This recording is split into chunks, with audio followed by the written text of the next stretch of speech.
네, 대장에 흔히 발견되는 용종부터 시작을 해서 지방종이나 아니면 림프종, 또 근육종 같은 흔한 양성 질환들이 있고, 그 외에도 대장에 생길 수 있는 것은 이제 염증성 장질환이나 또는 장중첩증 또는 대장 염전 같이 장이 꼬여서 발생하는 그런 질환들이 있습니다. 항문의 양성 질환은 또 이제 다른데요. 우리가 흔히 얘기하는 치질이 가장 대표적인 게 되겠고, 이 치질이란 것은 사실 항문에 생기는 모든 질환을 치질이라고 하는 것이기 때문에 그것을 세분화해서 살펴보면 치핵과 치루와 그리고 항문 주변에 농량이 생기는 것으로 구분을 해볼 수가 있습니다.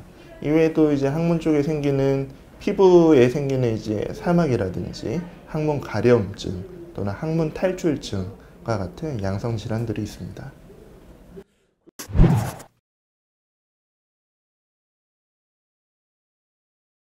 네, 뭐 이제 크게 치질을 치핵, 치루, 그 다음에 이제 항문 주위의 농양 정도로 나눠볼 수가 있는데, 치핵 같은 경우는 우리가 흔히 얘기하는 치질을 이제 치핵이라고 생각하시면 돼요. 그래서 항문 안에서 뭔가 변을 볼 때 덩어리 같은 것이 삐져나오면서 불편감을 초래한다거나 아니면 그 덩어리에서 피가 난다거나 하는 것이 치핵이 되는데, 이 치핵은 이제 치료 방법이 여러 가지가 있습니다.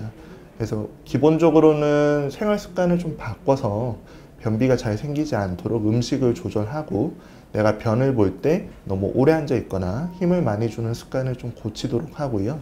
평소에 자욕 같은 걸 좀 자주 하면서 지내시면 이 치핵이 다소 완화가 되고 더 심해지지 않는 효과를 기대를 할 수가 있는데, 그럼에도 불구하고 이게 계속 심해진다든지 또는 출혈이 계속돼서 이제 빈혈이 생길 정도로 합병증이 생긴다거나 또는 내가 일상생활에 지장이 있을 정도로 이걸로 인한 통증이나 불편감이 초래가 되면 그때는 수술적 치료를 생각해 볼 수 있습니다.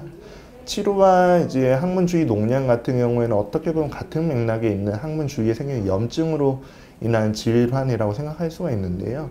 아직까지는 두 가지 질환 다 이 수술적 치료를 통해서 이 염증을 해결해 주는 것이 원칙으로 되어 있습니다.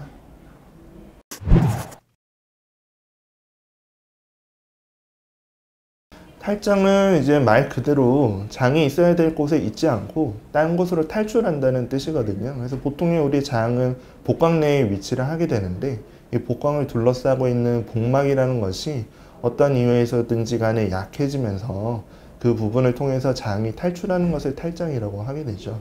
그래서 탈장이 발생하는 위치에 따라서 이제 우리가 서해부 탈장, 배꼽 탈장, 그리고 대퇴부 탈장으로 나누어서 이제 볼 수가 있는데, 이 서해부 탈장이 가장 흔하게 발견되는 탈장 중에 하나고요. 이 남자나 여자 모두에게서 발생할 수 있지만 대체적으로 보면 남자에서 좀 더 많다고 알려져 있고, 치료 방법은 현재로서는 수술이 유일한 방법입니다. 그래서 이것은 수술을 하지 않고 지냈을 때 이 탈장이 시간이 지날수록 점점 더 심해질 수밖에 없고, 또 하나는 합병증이 생길 가능성이 있기 때문에 최대한 빨리 수술을 해주는 것이 원칙입니다. 탈장의 대부분은 이제 무증상인 경우가 많은데, 환자분들이 이제 찾아올 때는 뭔가 튀어나온다, 내 배나 또는 사타구니, 허벅지 쪽에서 뭔가 튀어나온다라는 증상으로 오는데 뭐 아프거나 그렇지는 않아요 하면서 오시는 경우가 많거든요. 그래서 튀어나오는 증상은 있으나 다른 불편감이 없는 경우가 가장 많고요. 또는 이제 그쪽 부위로 묵직한 통증을 느끼거나 그런 경우가 생기는 경우도 있습니다. 탈장의 경우에는 우리 몸을 이제 구성하고 있는 구조물 중에 하나가 약해져서 생기는 것이기 때문에 이것이 자연적으로 튼튼해지는 경우는 없거든요. 나이가 들면서 점점 더 약해지기 마련이고, 따라서 탈장은 자연적으로 회복될 경우는 거의 없다고 보시면 되고, 수술적 치료밖에 회복될 수 있는 방법이 없고요.